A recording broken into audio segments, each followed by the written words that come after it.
Good afternoon and welcome to Lunchtime series where we add value to people's lives, happening every Thursday at 12 on ebitzradio.com.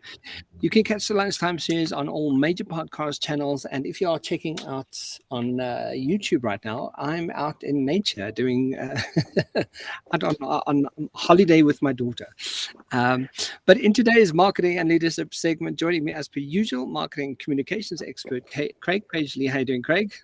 Kevin, I'm great, thank you. Yeah, it's good to see you outdoors there. Sun is shining, and yeah, wonderful to be out and about. It is, and I'm so glad that I could have some time because my daughter's her school holidays are not the usual school holidays, where they only have 3 terms a year. Most schools have 4 terms a year, and so she's got the entire August off. And I haven't, seen her. Well, I haven't seen her very often for the last 2 months. So I said, you know what, just finish your exams, and then we'll go away in August. Which is crazy because it's smack bang in the busiest part of like my month. But I was like, let's just do it. So even if we have to record in the bush, we're going to do it. So here we are recording. That's fantastic. Well, talking of daughter, spending quality time with your daughter on Women's Day. So just yesterday for listeners was a bank holiday in South Africa where we celebrate an incredibly important day in the history of South Africa, namely Women's Day, and a day according to internationalwomensday.com, which is there to celebrate the strength and resilience of women and their contribution to society and the country. And I trust that you managed to stop and acknowledge the special women that have shaped and influenced your life, Kevin. Yeah, Craig, before, my daughter's 14, but, as she's grown older, to me, Women's Day was just another holiday. But as she's, growing older, I've subtly started realizing and recognizing the importance of celebrating women as one, and second point to that as celebrating women of strength that are recognized, women of power that are recognized, and showcasing that, and there are so many in the world currently, yes. And there's more coming out and really standing in their power and doing very many great things. I look at the new Secretary of State for America, a young,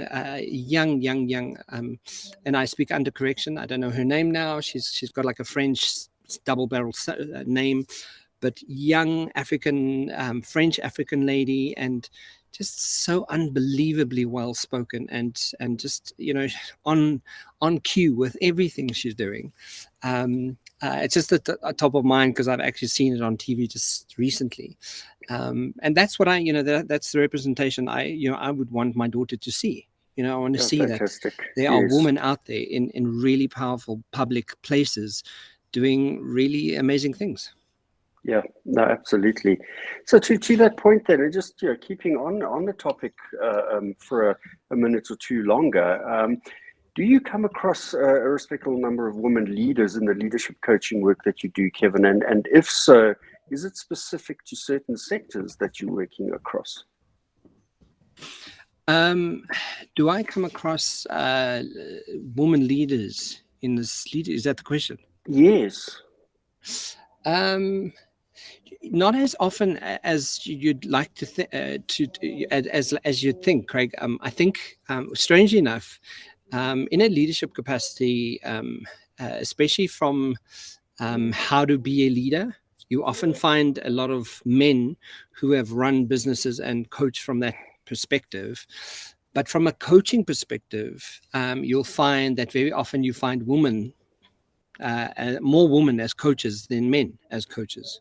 Oh, wow. So as business leaders, you'll find men being the leaders in business, but women coaching the men in leadership, which is quite strange because you'd think that, and I didn't realize this until I was presented with this scenario that I'm one of the, from in my sort of sphere that I and sort of realm that I deal with, especially in coaching land.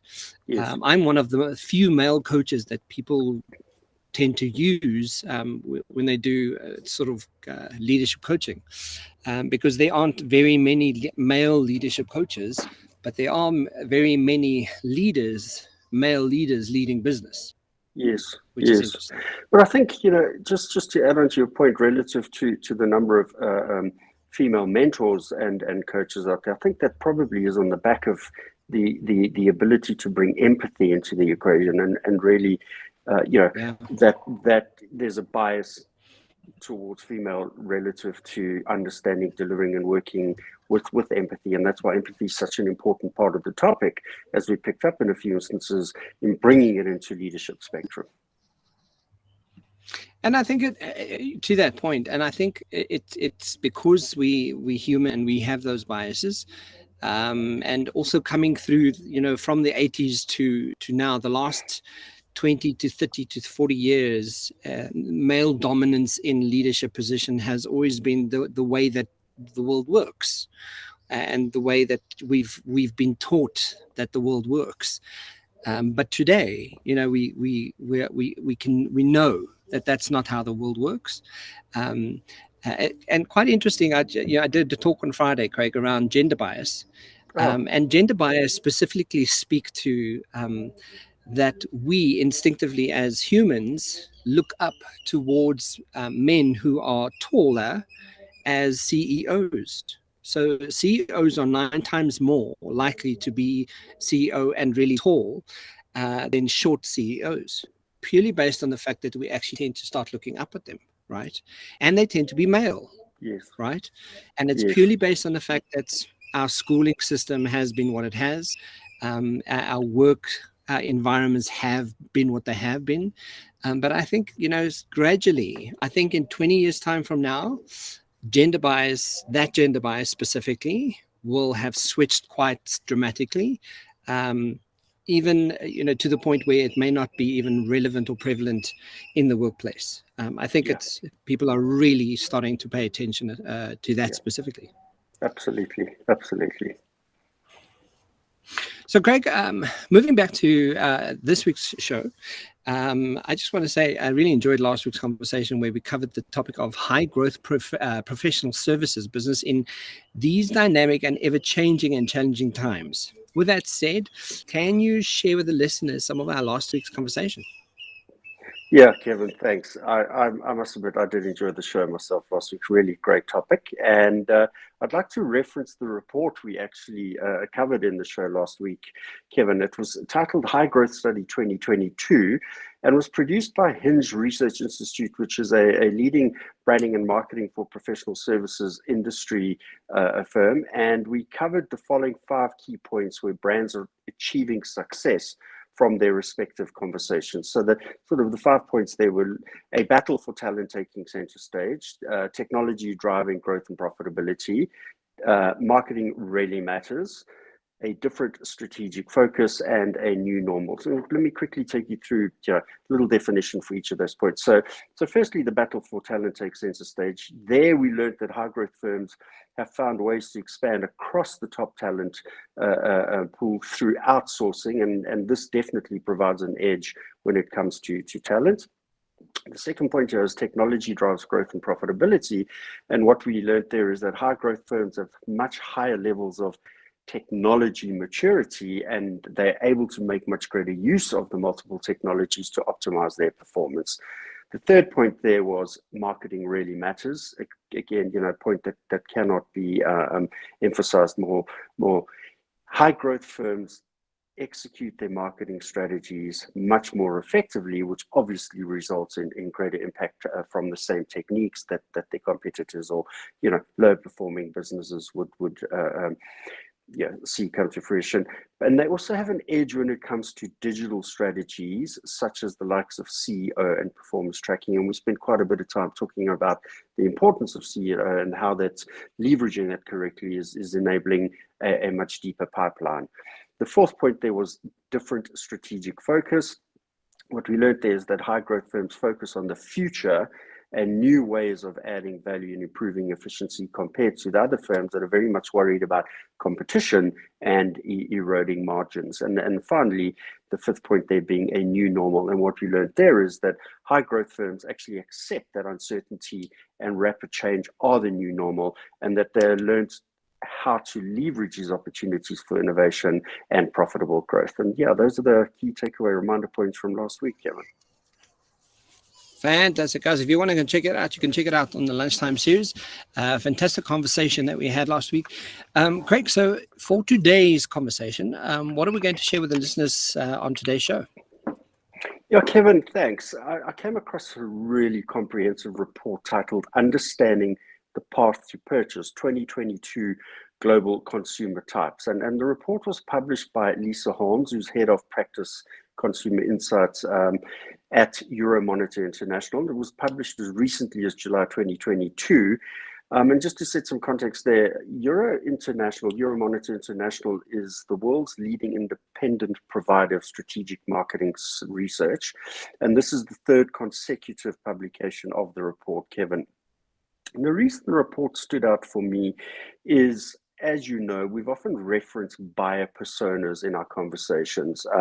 And this report really takes a detailed look at how these personas are defined and how they can help brands and marketers actually make clear distinction between the different sets of consumers. So let me just start by reading the opening paragraph of the report, Kevin. And it states here that demographics should not be your sole directive when analyzing shopper behavior or purchase decisions. This information alone will give you a skewed view of daily habits and long-term life cycle choices. Euromonitor International goes beyond standard demographics to create distinct personality-driven consumer types globally and in specific countries. We used the data from our Voice of the Consumer Lifestyle survey to help develop these profiles. And what's really great is that the report goes on to provide a clear breakdown as to why marketers and brands actually need to segment by these various consumer types. And these points are noted as follows. So consumer segmentation drives innovation pipeline to meet emerging demands. Consumer segmentation also helps customize buying journeys and increasing conversions, Kevin. Consumer segmentation helps marketers understand which motivations influence certain purchases. Consumer segmentation helps marketers to competitively price and position their various product portfolios. Consumer segmentation helps marketers tailor their promotions and customer experience. Consumer segmentation strengthens relationships with real customers and actually helps market research new audiences. And finally, consumer segmentation guides marketing investment and initiatives. Greg, I love that. And you say we use the data from the lifestyle surveys, and I think when you look at the segmentation that you're speaking of, I mean, there's quite a lot here already. Part of the leadership specialized program that we run at the moment, we actually have a data specialist who comes in and speaks to us about data. And, he always speaks about torturing the data enough to get the results you want. So, as long as you don't torture it, that there's no results left. Yeah. But, considering all of this, I mean, how many different consumer types are there in the marketplace, and do brands need to appeal to all of these? Yeah, that's a really good question. Do brands need to appeal to all of these? Brands do need to appeal to all of them relative to what the brand is offering. But let me just take you through a build on those consumer types, and we can get to understand at the end of this definition as to whether the brands actually do need to appeal to all of them.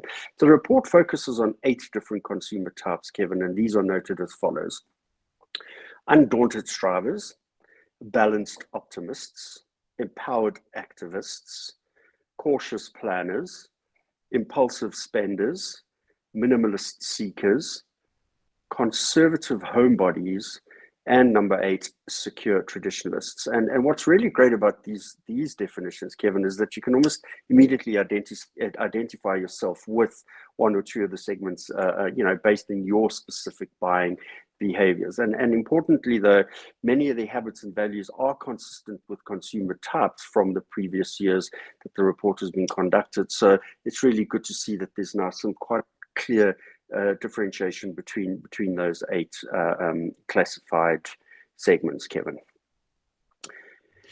Yeah, I mean, just looking at that, I would definitely be around the cautious planner. I mean, having a business is you got to be cautious. You got to do it like you really do a lot of planning.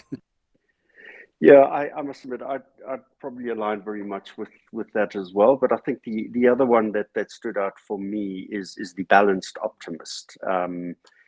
Yeah, so at least we're very much in the planning kind of phase of how we shop, but we can definitely go into some of that detail later.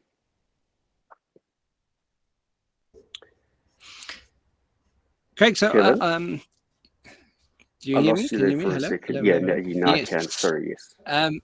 Are you able to provide a brief summary of each of these consumer segment types that you've mentioned earlier? Yes, I most definitely can.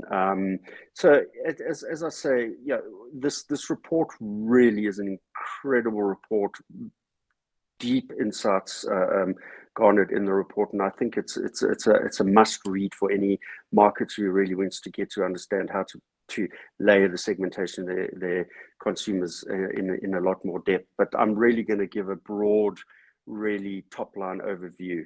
So starting with the secure traditionalists, we learned that this segment makes up 18% of the global questionnaire audience, and they are positioned as being content where they are, content with where they are in life. And what we see here is that they're mostly influenced by their friends and family recommendations. They're very much influenced by independent consumer reviews, and they're influenced by product labels and packaging, and they're least influenced by celebrity endorsements, bloggers or social media, and by brands or companies' social media accounts. Only 20% of this audience extensively research the products and services that they are to purchase. 74% of them do not typically read online product reviews at all, and 73% do not actually compare prices online. And really, at the end of the day, the channels that they use is very much around the traditionalist approach, where they regularly purchase 1 to 3 types of products in store at any one point. And they're also very minimal online shoppers, only 42% of them shoppers. What they do look for, though, is they're looking for bargains, secondhand products, and repairing products instead of purchasing new ones. And the best ways to target them is provide in-store and offline services to alleviate the anxieties associated with using technology, clearly mark promotional items, low prices and discounts, especially on repeat and essential purchases, and create that convenient and easy custom experience to minimize their time in shopping. Kevin, moving on to the next segment definition here, which is the undaunted strivers. We learned that this segment takes up 16% of the research audience, and they're positioned as wanting to have and be the best. Really interesting classification. That what we learn from them here is that they're mostly influenced by brand or company websites. They're also mostly influenced by friends and family recommendations, and very much by social media networks. However, they're least influenced by celebrity endorsements and government or expert organizations. 90% of the segment extensively research their products and services. 64% regularly read online reviews and product reviews, and 65% compare prices online. And their channel and route to market is also very heavy online presence, shopping presence, 62%, and they regularly purchase 1 to 3 types of products in store, purchasing new items instead of repairing the ones that they own, rentals for specific occasions, and niche brands that are hard to find or unique. The balanced optimists, we learn that they make up 14% of the research audience segment again, and they are positioned as being confident in myself and in the future. What we learn about them, Kevin, is that they're mostly influenced by friends and family recommendations. We can see the first 3 are very much in that family and friends influence space. They're also influenced by independent consumer reviews and very much around product labels and packaging. They're least influenced by celebrity endorsements, bloggers, social media, or brands and company websites. 58% do extensive research on products and services. 53% do not typically even read online product reviews, and 50% regularly compare prices online. Their route to market is also minimal online shoppers at only 41%, and they regularly purchase at least 4 types of product in store at any one point, 52% of them. They're definitely on the lookout for bargains. They tend to purchase high quality products, and they do also purchase secondhand products, Kevin. The fourth segment here is the empowered activists. And we learned that this segment makes up 14% of the research audience, and they are positioned as believing that they have the power to affect change, which is a really important segment considering some of the conversations we've had today. And individuals in the segment really believe that they can make a difference to the world through their choices and actions. What we learn about them is that they are most influenced by family and friend recommendations, independent consumer reviews, and also product and packaging label design. They're least influenced by celebrity endorsements, bloggers or social media, government or expert organizations. And this is really where the big telltale comes in now. 78% do extensive research on the products and services that they consume.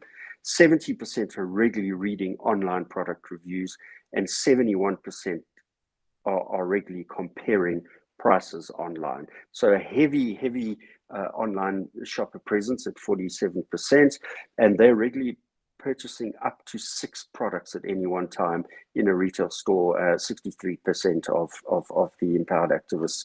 And what are they preferring? They prefer bargains, they prefer high-end quality products, and they prefer strong or well-known brands, Kevin. Yeah, it's interesting, Craig. I think just hearing how the segments are sort of broken up and how you're speaking to what that preference is, from a brand perspective, I'm recognizing that I tend to be an undaunted striver, but also an empowered activist.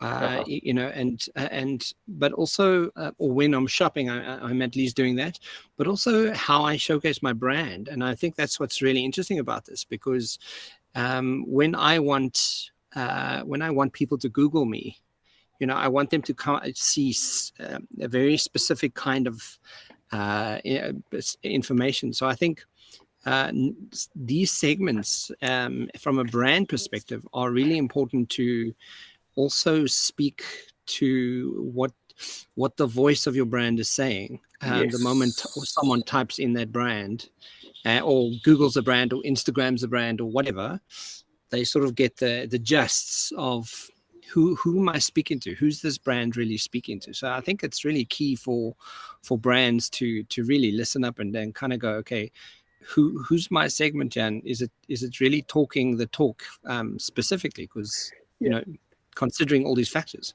Yeah, very much so. And if you're talking to the likes of the undaunted strivers, what is it that your brand is saying that enables that prospective consumer or target audience to actually feel that they do have the best when participating in the brand repertoire with yourself? And obviously through the likes of sustainable led brands, Patagonia and the likes, really giving the sense of belief that users of those brands are actually making a difference to the planet and pursuing the sustainability proposition there. So yeah, good point there. Let's move on to the next 4 there, Kevin, where I think it's really great to understand the cautious planners. And we learned that this segment makes up 13% of the research audience, and they are positioned as knowing what they want in life. And quite a powerful statement there. What we see here again is they're also influenced by family and friend recommendations, very much around independent consumer reviews and brand or company websites. And again, knowing what they want in life, they would obviously not be influenced by celebrity endorsements, bloggers or social media influencers, or government or expert organizations. And what we see again here is 40% do extensive research on products and services. 50% are regularly reading online product reviews, and 51% are actually comparing prices online on a regular basis. They're also quite heavy online shoppers, with 44% of the segments operating in that space. And they regularly purchase between 1 and 3 products in store at any one time, 44% of them. And what they look for and prefer is bargains, secondhand products, and high quality products as well, Kevin. Moving on to our impulsive spenders, we learned that this segment makes up, really dropping in percentages now, only 10% of the research audience, which is probably a good thing because it means, less wasteful expenditure in the segment. But they're positioned as the love of finding bargains. Again, also influenced by friends and family recommendations, independent consumer reviews, and brand or company websites. Least influenced by celebrity endorsements, government or expert organizations, and their third least influence is bloggers or social media. 76%, however, do extensive research on products and services. 70% are regularly reading online product reviews, and 72% are regularly comparing prices online, and that definitely ties into the love finding bargains proposition. Yeah, they very, very much online shoppers, 49% of that segment, and they regularly purchase up to 6 types of products in store, 71% of them. So whilst finding bargains, they're actually quite heavy shoppers in that instance as well. They tend to prefer high quality products, bargains, and strong or well-known brands. Moving on to the minimalist seekers, we learned that this segment makes up 9% of the research audience, and they're positioned as choosing to focus on the simple things, Kevin. What we learn about them, they're also influenced by friends and family recommendations, independent consumer reviews, and product labels and packaging. And what we're seeing coming up in the influence category across all of these segments to date is either company websites or product label and packaging really play an important part. So it's important that the creative agencies get to understand these drivers and bring those realms of thinking into the way they're designing up the solutions here. They're least influenced by celebrity endorsements, bloggers, or social media influencers, and in this instance, brand company social media accounts. 54% of the segment exclusively do research on the products and services. 50% of them are readily online reading product reviews, and 54% are comparing prices online extensively. Very much a low-end, moderate to low online shopper behavior, with only 37% of the segments in that space. And they regularly purchase 1 to 3 types of products in store, 42% of the segment. They also seek to find bargains, high quality products, and interestingly, repairing products instead of purchasing new items. A kind of thing that you'd expect to find in the segment that are really playing into making a difference and feel that they can make a difference in life here. Kevin, and lastly here, the conservative homebodies, we learned that this segment makes up 6% of the research audience. And as you can see that, we're really getting into the single figure percentages here. And this segment is positioned as friends and family matter the most to me. What we learn here is obviously friends and family mattering the most, they would be highly influenced by friend and family recommendations, very much influenced around product labeling and packaging. And third on that, the list of influence is independent consumer reviews. What they're least influenced by, celebrity endorsements, bloggers or social media influencers, and social media networks. 47% of this particular segment are extensive researchers of product and services. 55% of them generally don't read online product reviews, and 57% generally don't typically compare prices online.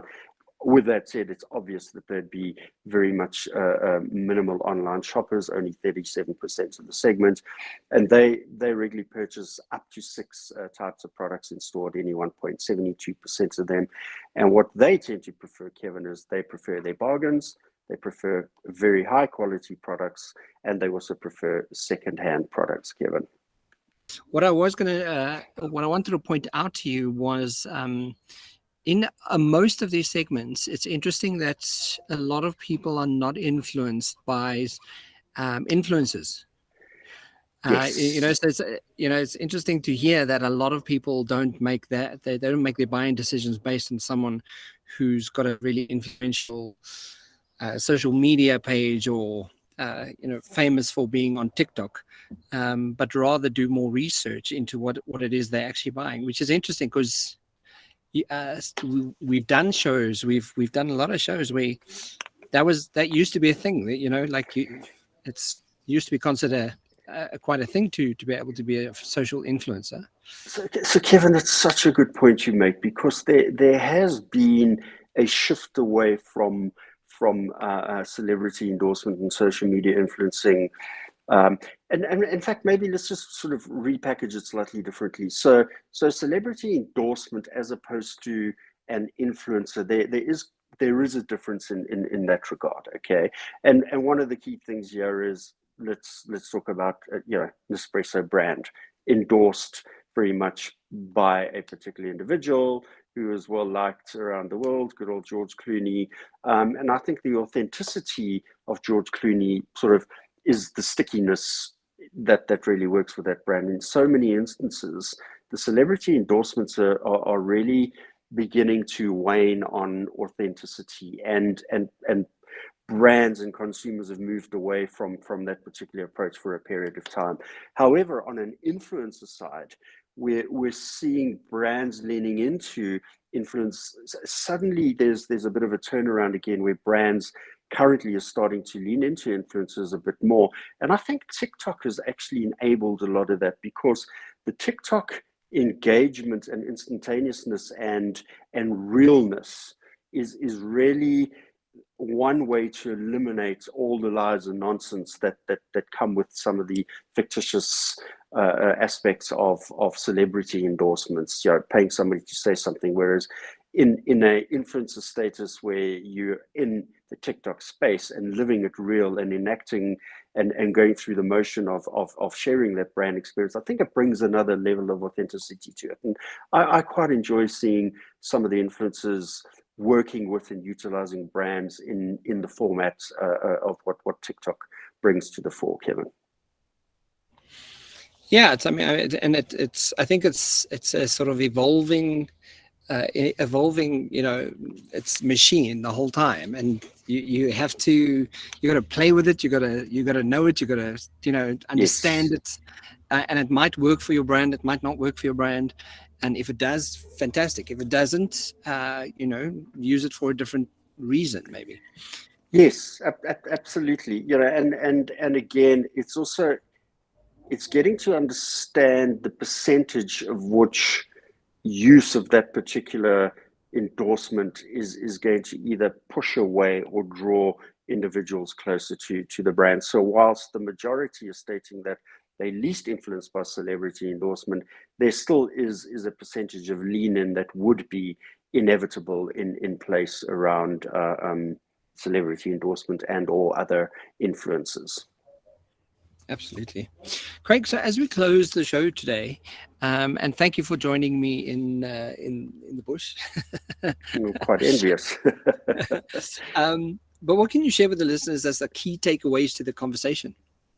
Yeah, Kevin, I think it goes without saying, actually, that consumers are bombarded with a gazillion advertising messages thousands of times a day, and it's important to reduce waste on marketing spend and efforts. And in doing so, brands really need to be more effective at reaching the right audience at the right time in their buying cycle via the right channel, whether that's radio, online, mobile devices, etc., etc.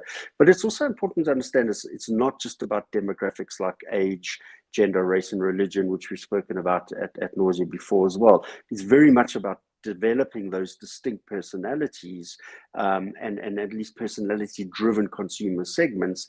And this really is what Euromonitor International is absolutely mastered, and their methodology is an effective approach. And any brands adopting those approaches are really positioning themselves to be a step ahead of their competitors. And what they need to do, though, Kevin, is they need to just focus on 5 key focus areas when developing their segmentation questions. And in doing so, they'll stand a much greater chance of really getting to understand their audiences a lot better. And those 5 segments are noted as follows. So first is motivation. Get to understand who plans, purchases, or buys on impulse. Get to understand who enjoys shopping the most. Get to understand what spending habits are tied to personal status. The second theme there is research. Get to understand who uses technology for their product research, is knowing where to connect with them. Get to understand who refuses to buy until they've done their research. Make sure you're in the digital space constantly to raise awareness of the brand. The third theme there, Kevin, is about marketing. It's about knowing who is influenced by social media, and it's about knowing who looks to friends and family for recommendations and packaging and pushing your message relative to that. The fourth theme there is about channel. It's understanding who favors browsing and purchasing in store instead of online. And it's about understanding who actually prefers the convenience of mobile shopping, two distinctly different approaches. And the final theme there is about purchase. It's about understanding who actually cares about low prices above all else. And it's about understanding who's actually looking for that name, that brand name and premium product ahead of price. Those are the key takeaways from Insight's discussion today. Fantastic, Craig. I love that. Really, really insightful around customer segmentation. It's given me a whole new opening of consideration of how I can be more strategic in what I'm doing and how I'm doing it. Guys, if you want to catch the Lunchtime series, you can check it out on the YouTube channel. It's the Lunchtime series, and it's marketing, leadership, and a whole bunch of coaching expertise, and also on eBiz Radio. Every Wednesday and Thursday, we are live on ebizradio.com around 12 o'clock. Craig, thank you so much for joining me, and I will chat to you, I don't know from where next week. Probably from my office. Another exotic location. No, that's great. Hopefully. Enjoy the rest of your time away with your daughter in magnificent wonderland that you're in. Thank you so much. Have a good week. Chat to you soon. Cheers for now. Thanks, Bye. Kevin. Bye.